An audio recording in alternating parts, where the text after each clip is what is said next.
7bet lažybos. 7bet. Dalyvavimas azartiniuose lošimuose gali sukelti priklausomybę. Sveiki krepšinio gerbėjai, esu komentatorius Vaidas Čeponis. Na ir ką, šią savaitę vėl didžiulė krepšinio porcija, Lietuvos krepšinio lygos mažasis ir didysis finalai, taip pat vyksta ir NBA čempionato lemiamos dvikovos. Na ką, visiems sėkmės.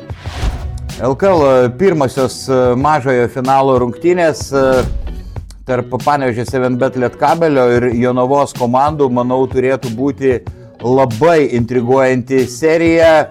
Jonaviečiai yra pailsėję, gerą savaitę nežaidė rungtynių, tuo tarpu tikrai jau atrodo išsekę yra Panevėžio krepšininkai. Kita vertus, manau, ta tokia ilga pertrauka gali šiek tiek išeiti ne į naudą Jonavos ekipai, kuri galėjo prarasti ritmą. Vis dėlto manau, jog pirmosiose rungtynėse vis tiek pranašumą turės šiokį tokį Jonavos krepšininkai, nors jie ir žais svečiuose. Jonaviečiai žaidžia labai greitą krepšinį, turi Childressą, Briutoną, tikrai blizniukas yra sunkiai sustabdomas. Oskaras Pleikys labai sustiprino priekinę liniją ir žinom, reguliariajame sezone jonaviečiai 3 kartus įveikė panevėžiečius. Manau, kad laiko reikės Panevėžio komandai atsigauti ir psichologiškai. Ir pirmajame mače prognozuoju sunkią, bet Jonavos ekipos pergalę maždaug 3-5 taškais. Ketvirtadienį startuoja didysis LKL finalas, čempiono titulą gins Vilniaus Rytas. Čia Žalgiris pastaruoju metu yra ant milžiniškos bangos, 35 pergalės iš eilės Lietuvos krepšinio lygos pirmenybėse, bet žalgiriečių situacija panašiai jonaviečių. Jie irgi nežaidė gerą savaitę, Vilniečiai atrodo lyg gali būti pavargę, bet prisiminkim praėjusį sezoną.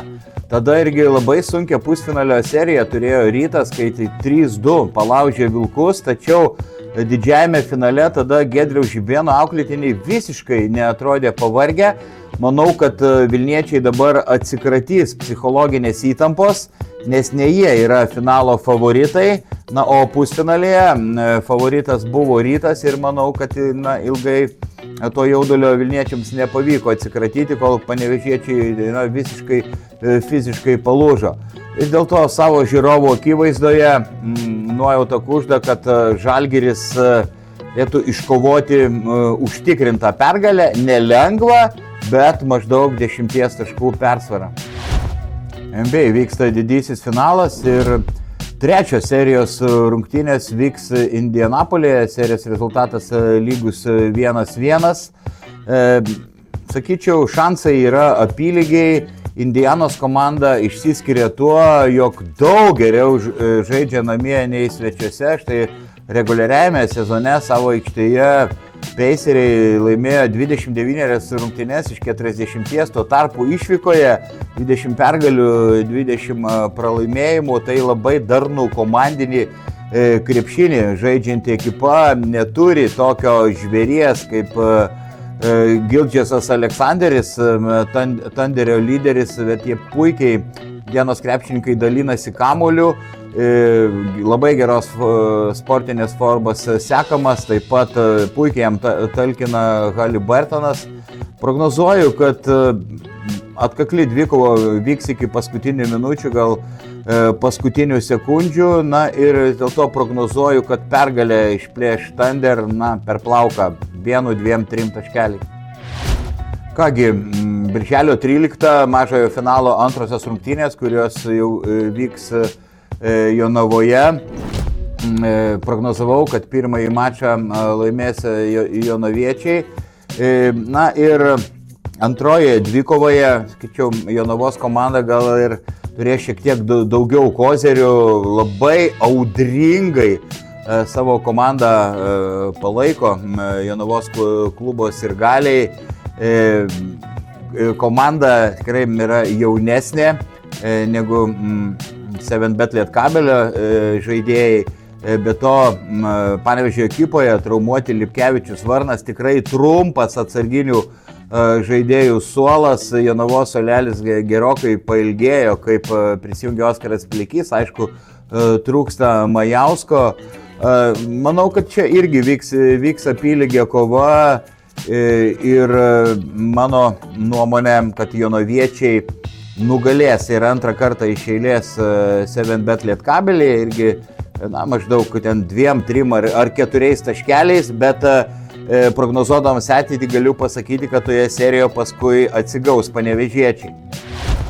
Birželio 14 tęsis didysis LKL finalas ir tada jau Rytas Vilniuje priims Kauno Žalgirį. Sakyčiau, Rytui bus, galima sakyti, paskutinis šansas išvengti pralaimėjimo toje serijoje 0-3, nes Žalgiris tikrai yra favoritas, turi galingesnę sudėtį ir nekankina žaidėjų traumas, kaip praėjusį sezoną iškrito Keenanas Evansas.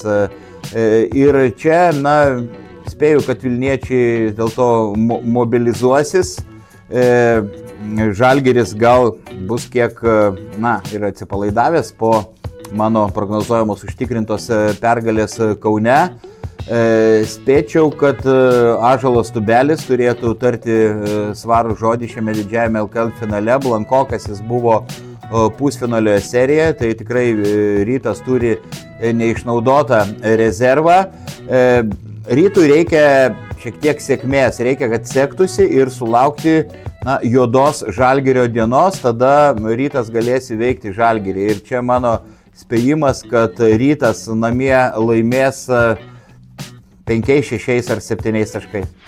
Tai buvo mano komentatoriaus Vaido Čeponio prognozės. Jei dar negalit pasimėgauti orų, mėgaukitės krepšiniu. Kaip